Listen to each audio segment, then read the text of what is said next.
You're listening to the weekly Parsha Podcast with Ari Goldway, recorded with Hashem's never-ending assistance in Ramat Shemesh Israel 5779 2019. This week's Parsha is Parshas Nasso in Chutz La'aretz and Parshas Paloscha in the land of Israel. And we're going to speak about Parshas Nasso. And at the beginning of the Parsha, we have a continuation a bit of what we spoke about last week.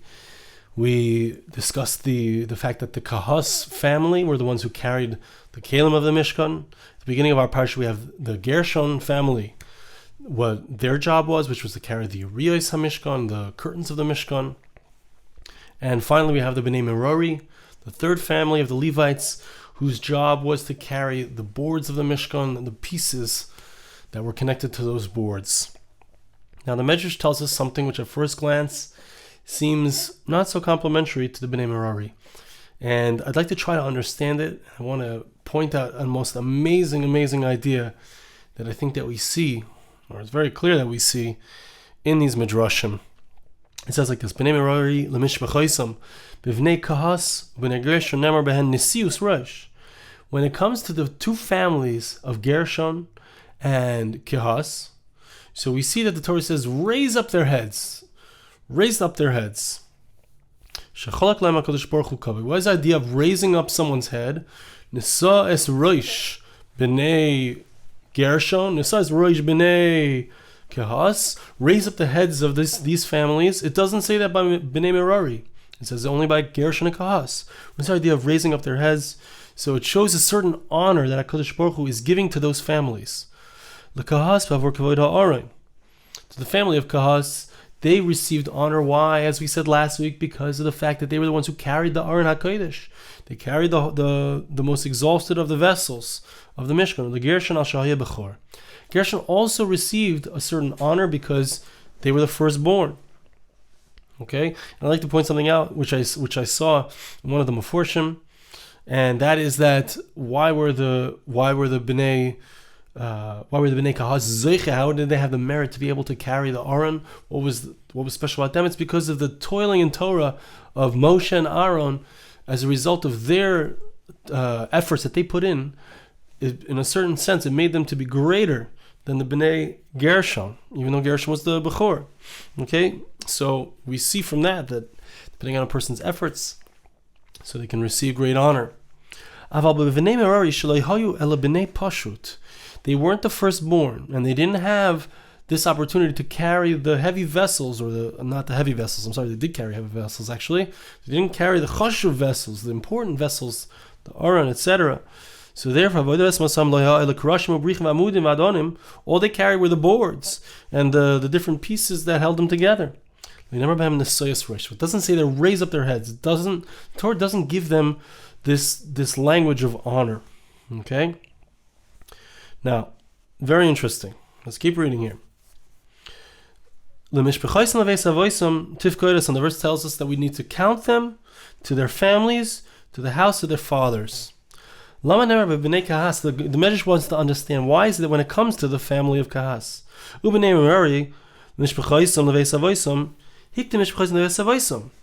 so here we see actually an advantage of the family of Gershon over Kehas and Merari. First it speaks about, in regards to Bnei Gershon, it says, count them based on the houses of the families, the houses of the fathers, to the families, based on the families. But in regards to the other families, to Merari and Kehas, who were not the firstborn, so it just says to their families, and then to the houses of the fathers. The reason is because, as we said before, they were raised up. The people of the Bnei Gershon were raised up because of the fact it had to do with their father's house. It had to do with their lineage as the firstborns. The honor of Kehas had nothing to do with the family. It had to do with the fact that they chose, Moshe Rabbeinu chose, to be someone who's a Torah person, and therefore they all had that opportunity to carry the Aron, to carry the ark. They weren't a firstborn. They had no advantage based on their family line, based on their fathers, so therefore it's not mentioned. Okay?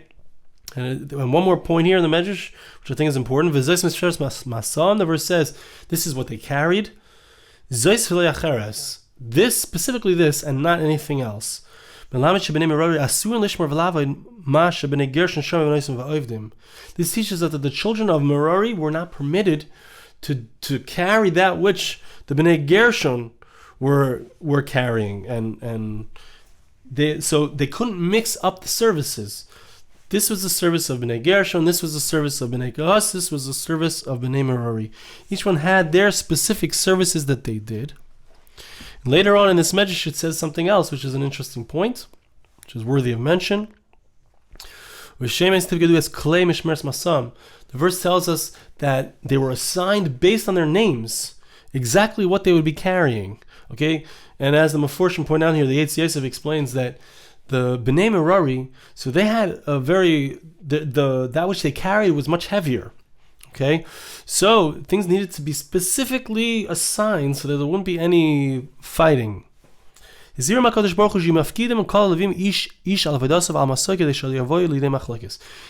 was specifically assigned exactly what it was. So even though within the family of Merari, they could switch around and say, okay, you carry the pieces that hold together the walls, and you carry the walls. They could switch up those things themselves.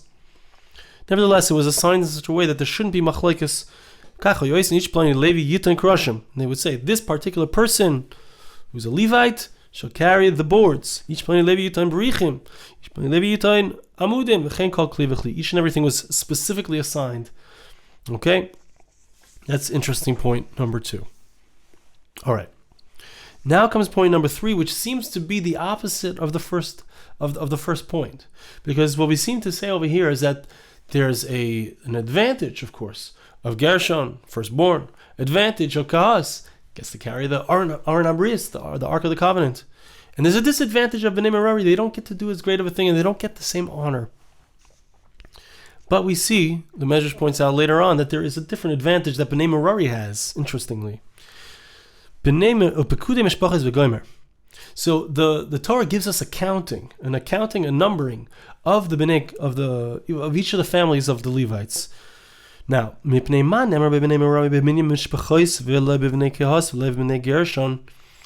medrash points out that it says the word mishpachos more times. It says the word families more times in regards to the Bnei Merari, the family which seems to be on a less honorable level. It says the word mishpachos more times. Why is that? An amazing thing that the children of Merari, the family of Merari, they had more families. That's why the Torah mentions the word family again, an extra time in regards to the Bnei Merari, because they had more families. Why? Because they needed more families, because there was more work for them. Very interesting. It says that there were, if you look at the count, there's 2 counts. In each family of the Levites, there's a count from 1 month old until much older. I don't remember the exact number. And then, so there's a count from the age of 30 to 50. Now what's interesting is in the count, and this is what the medrash says, I'm not going to read it inside, but in the count of the Bnei Merari, the full number was well, maybe I will read it inside, get the numbers right. Okay, the full amount was 6,200. Okay, the full amount was 6,200. Okay, let's get the math here. This is important.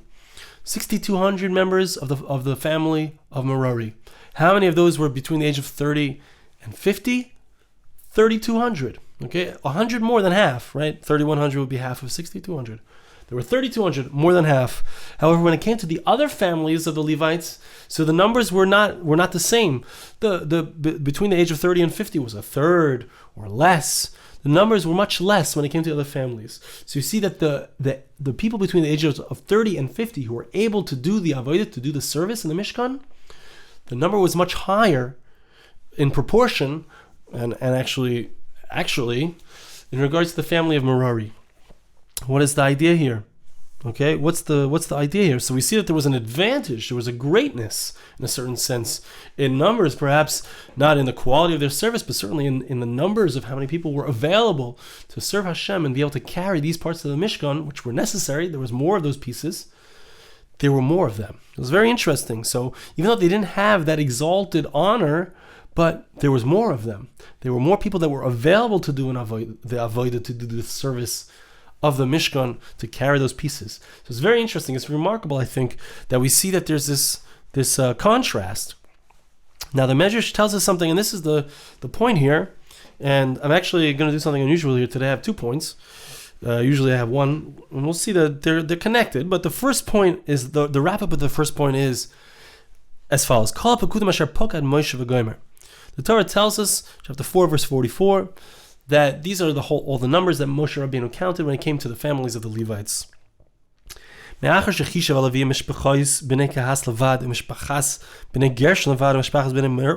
Levad. We find that the Torah gave us 3 different counts of the 3 different families, each family individually.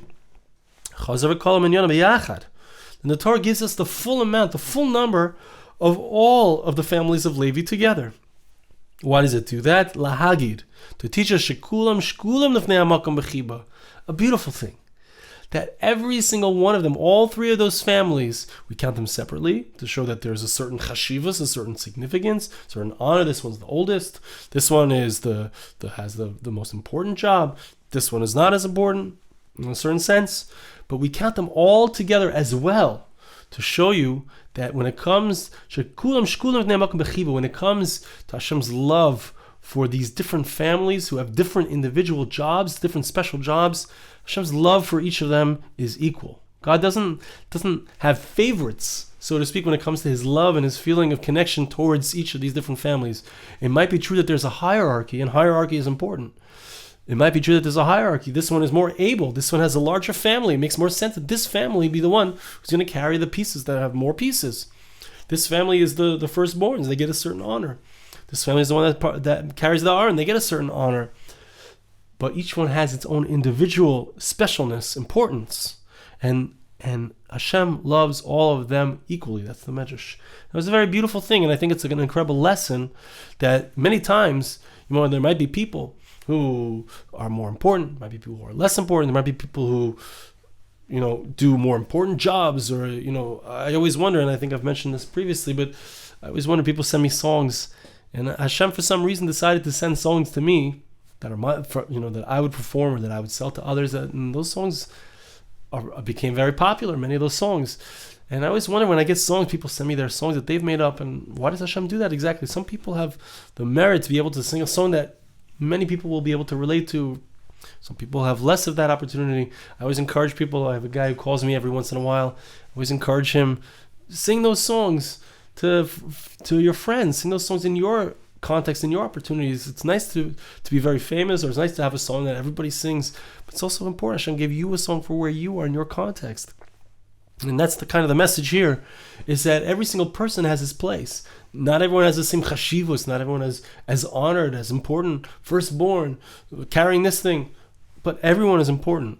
And Hashem also gives everyone exactly what they need for exactly what their purpose is. The Bnei Merari, they had exactly how many people? They had much more people. They had much more people between the ages of 30 and 50 to stress the fact, I believe, that that's the purpose. When you do what you're supposed to do, that is the ultimate thing. You don't have to try to be somebody else. You don't have to try to be somebody higher in the hierarchy.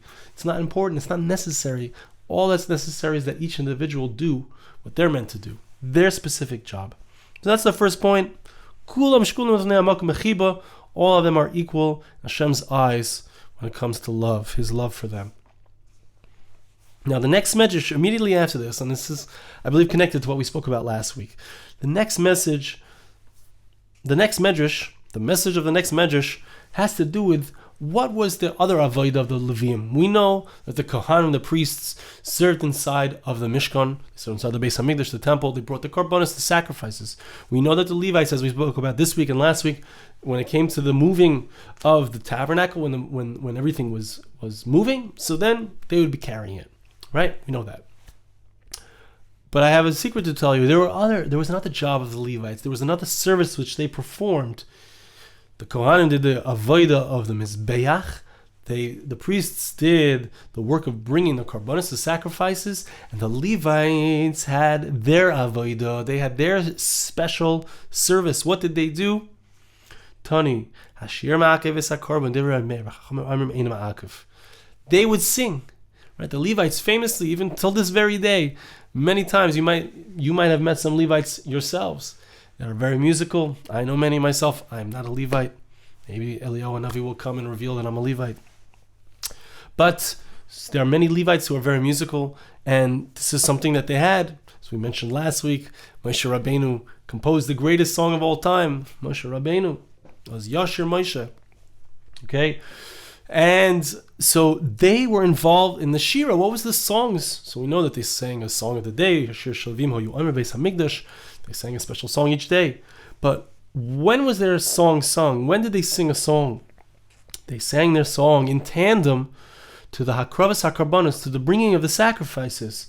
And now the question here is, which I read already, but I didn't translate, that singing, is the singing of the Levites, is it something that's ma'akev es ha-korban? Is it something which prevents a person, if there's not proper singing, does that ruin the sacrifice which is brought? That's a machlekes, as are many things in Jewish law. We have an argument. Rabbi Meir says that if you don't have proper singing, if the Levites didn't sing by the korban, it's not a good sacrifice. Chachamim say no, it's still a good sacrifice. Of course, you need to have the singing, but it's not something that's going to ruin things. Okay? So we find, for example, Rabbi Meir brings from this verse, Ve'etnas alavim nesunim. The verse in Numbers chapter 8, verse 19 says, I placed the Levites. They're there, l'chaper al bnei Israel, also to bring about an atonement for the Jewish people. So he holds from that verse, we see that the Levite song is part of the atonement. It's necessary. Okay. The Rabbanan say no. They have a different understanding of that verse. But I just want to read you a little bit of this because obviously it's important to me to talk about singing and see that it's part of the avodah. It's an amazing thing. The music. I once had a conversation with an artist who came to my door who was selling his paintings. And I said to him, it's an amazing thing. We are not machshav ourselves. We don't have a proper appreciation for who we are, the artists, whether it's somebody who's able to paint, whether it's somebody who's able to sing. In the Torah, you see in the Mishkan itself, in the tabernacle itself, the singing was part of the avodah, was part of the service of God. And you see that the artistry was part of the tabernacle. The creation of the tabernacle was done by omanim, by artists, by people who had the craftsmanship, the ability to make these things, the beautiful things. It's all supposed to be part of our avodas Hashem. It's an amazing message that the song and the art is part of our avodas Hashem. It's part of our service of God. So the medrash wants to know, where do we know it from? Where do we know? How do